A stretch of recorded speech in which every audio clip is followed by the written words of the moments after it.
services, we use the New Revised Standard Version. And I grew up memorizing all my Bible verses in the King James Version. And sometimes it's hard for me to read those because my brain is going a different direction than what's written on the screen. But it's truly a blessing to be with you today, and specifically here today because today is a very important day in history. Can anyone tell me what happened on September 8th, 1966? It's a really important day. It transformed the world.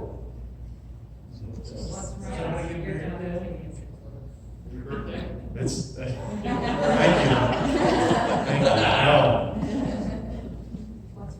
It was the first episode of Star Trek. Come on.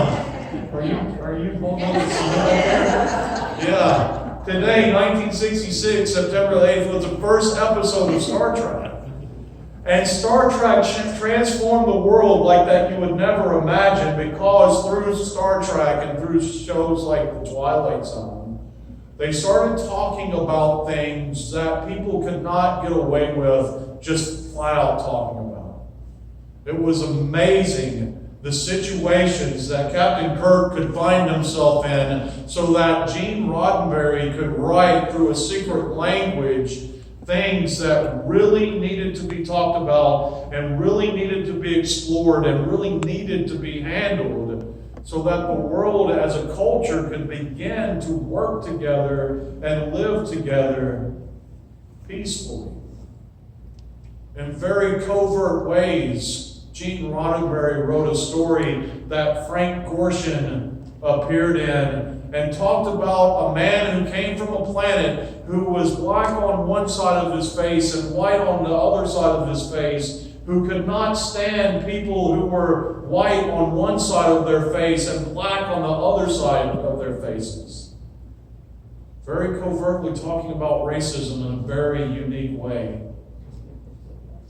Through issues of equality, Gene Roddenberry wrote a story in which became one of the more controversial moments in television in a time period, when Captain Kirk and Lieutenant Uhura kissed on television. An African-American person and a white person kissing on TV for shame. At least in that time period. But now, because those doors were open and those conversations took place, many of these things that I share with you right now that we giggle at because it's not something that we deal with anymore. We have compassion and understanding about different things. We're on much of a different level before Gene Roddenberry began to write stories to challenge the culture to look at their world through a different set of eyes and to realize what it really means to work together. The biggest thing that Star Trek did was it was the first television program to have a multicultural, multi-ethnic, multi-gendered leading cast, showing that everyone has a place in leadership and participation. And the one thing I always felt bad for Captain Kirk, did you ever notice he never landed on a planet that it was ice cream sundae and that it was just all okay?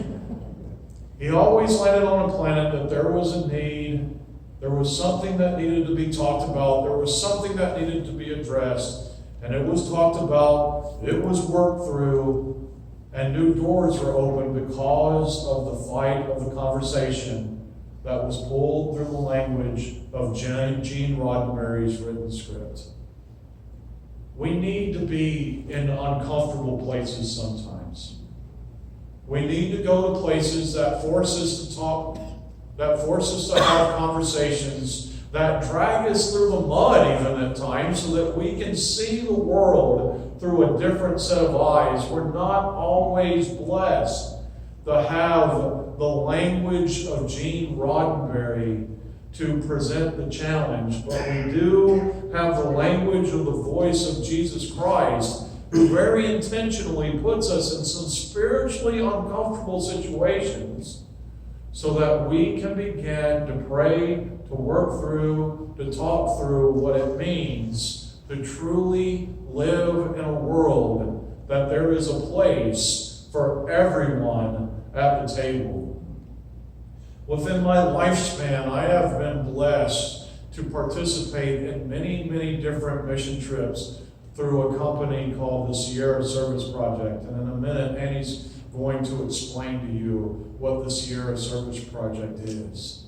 But in my history of youth leadership, there was always one question that I was asked. Drew, why do you take these kids to Saley, Arizona? Why do you take them to Los Angeles, California? Why do you take them to Chilcoin, Oregon, when there's issues and stuff in our very own backyard? The answer to that has always been real easy. These kids know their backyards. And it's not until that we take ourselves to a place that we're uncomfortable, that we don't know about, to see new lives, new living conditions, new situations. It's not until those moments that our eyes are truly open to listen, to hear, to interact with, and to receive what it means to deal with the real world. This morning, it is my pleasure, not just as the pastor of your church, but as this kid's daddy, to have Annie Davis come forward to share with you the ways that she has gotten in her own personal starship and has gone to a different planet to learn about new needs and new situations, and how that it didn't just change the lives of the people that she's helped, but how it's changed her life through the process. So I would like to introduce Miss Ann Davis. Hi.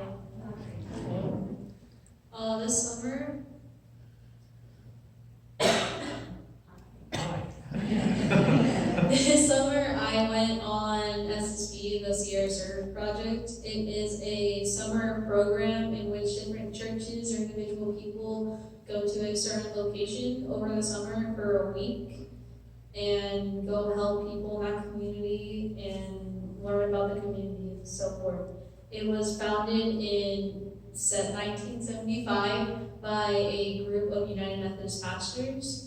Even though it is now a nonprofit and not really affiliates with the United Methodist Church, the majority of people who go are from the United Methodist Church. There are different locations where you can serve. I served in one of the rural locations, Smith River. It's the border of Oregon and California. It's really nice up there. I had a couple lunches in some of the beaches. Our Wednesday water day, we went to the river, the Smith River. That's the picture up there right now. It's a really nice community. There are also other rural communities such as Lake County in California and Chilcoin, Oregon. There is a Native American community in Saley, Arizona, the Navajo Nation, and there's some urban communities such as here in San Diego and Los Angeles. The overall theme of SSP was set the place at the table, but each day had an individual theme that related to the overall theme. Sunday when we got there was You Are Invited, showing that everyone's invited to the table and to sit with God at his table. Monday was to set the table. So, hey, you are invited to sit here. You have to take responsibility and help set the table for other people to come as well.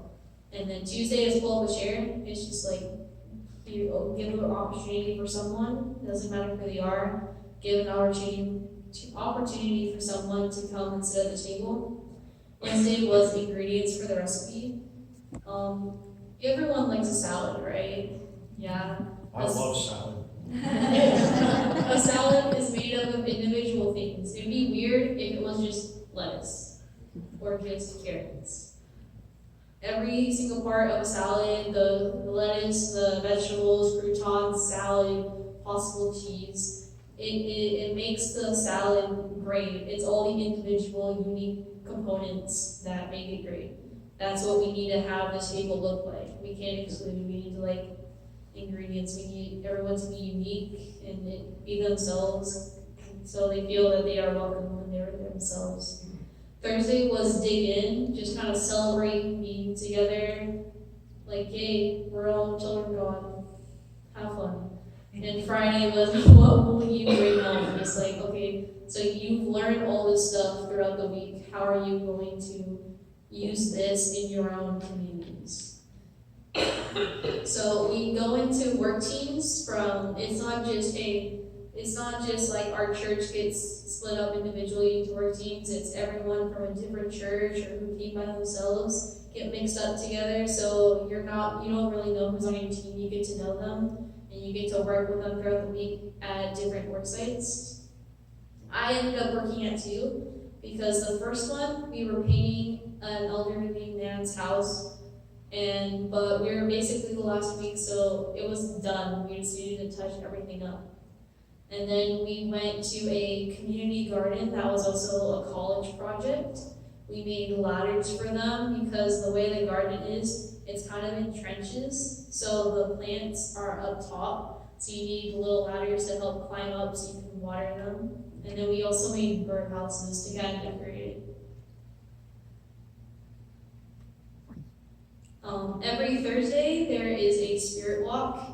So Thursday, all the other activities were exciting and dinner is kind of cut short so that you can spend the rest of the night going to a national park. We went up to one in Oregon and you get to walk through the forest, and then we ended up on a beach. So the way it started was we were in the forest and we did some yoga to relax, and then we had a reflective moment where we were thinking about our barriers, what stops us from becoming our best. And then we went to another part in a forest. We got to sit down and listen to 2 of the staff members.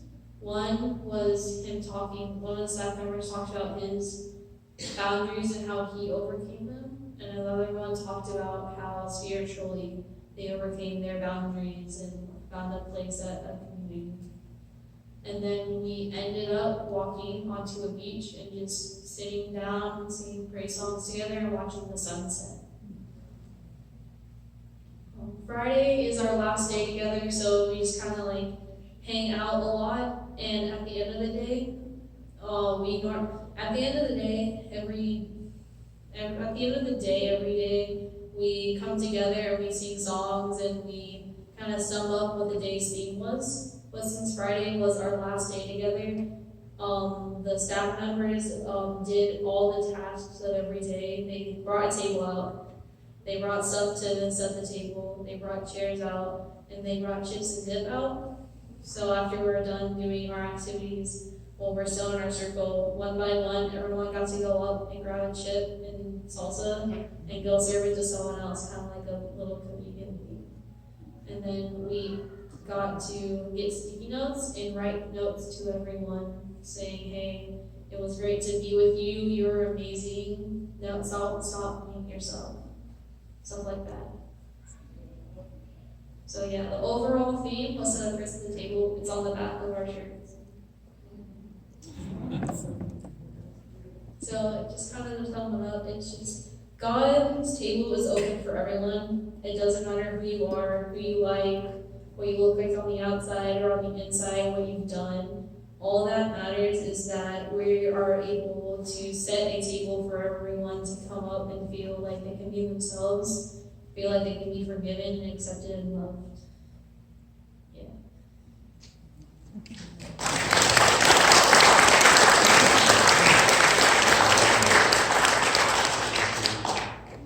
So we're constantly looking for people to be at the table.